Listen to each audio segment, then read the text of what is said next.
Hello students, welcome to part 3 of your chapter What is Democracy? Why Democracy? So students, in this section we will discuss the broader meaning of the democracy. Students, democracy has its own merits and demerits. And now we shall discuss the merits. Students, in democracy, here government becomes more accountable and answerable to people. Students, here in democracy, it gives a chance for the government to improve its decision making, and also it gives a platform to the government to solve the all differences and conflicts. Students, it also allows us to correct its own mistakes, and students, it is a better than any other form of government. Now the question comes, why it is considered as the best form of government? Because it gives the right to vote to the people. Now, students, let us discuss the demerit. Students, here the leaders keep changing in democracy, and so it leads to instability. Students, here it also talks of political competition, and it also talks of power play, that's called using of muscle power. Students, here many people have to get consulted to take decision, and that leads to delay in decision making. Students, here in democracy, the sometimes the elected leaders, they fail to understand the interest of the people, and it leads to bad decision. Students, it also lead to electoral competition, and it sometimes leads to corruption. Students, here the ordinary people, they do not know what is good for them, and this leads to for them to decide what is good and what is bad. It becomes difficult for them to decide what is good, what is bad.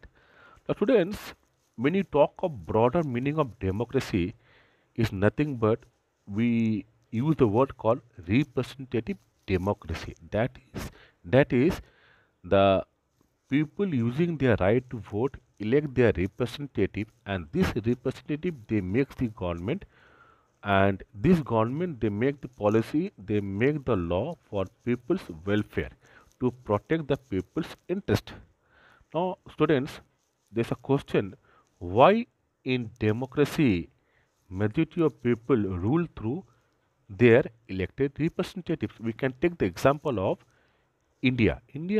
Students, in India we have 135 crores of population approximately. Now, here it becomes very difficult to consult each and every citizen to sit together and take a collective decisions. For this, we have a elected representative system. Now, students, in democracy we also talk of free and fair electoral competition? Students, in democracy, the rulers must be truly people's representative.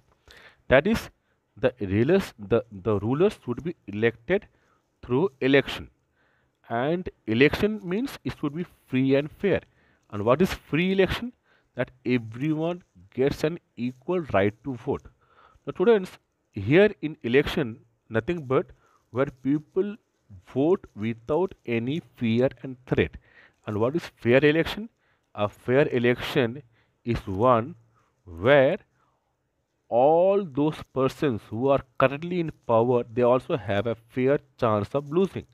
Now, students, we also talk of one vote, one person, and one value.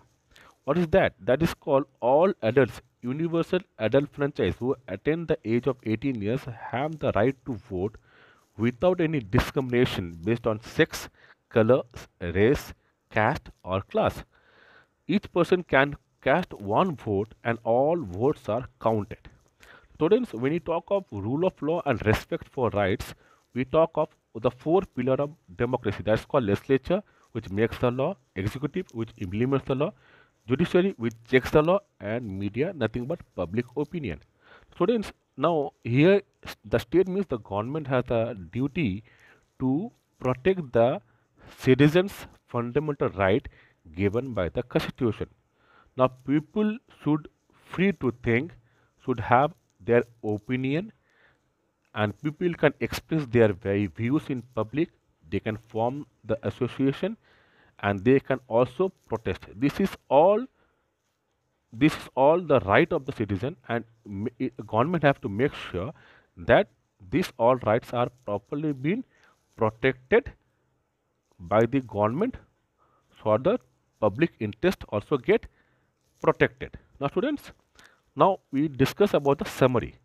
Now if you see the overall chapter, we have discussed the rulers is nothing but who are elected by the people, and they take all the major decisions. And elections is nothing, it gives a chance for the people to change their rulers. Also, this chance should be given to each and every people on equal basis. And last, government. It is a duty of the government to make sure that citizens' rights are properly being protected, given by the Constitution. So, students, we end the chapter today here. Thank you, and may God bless you.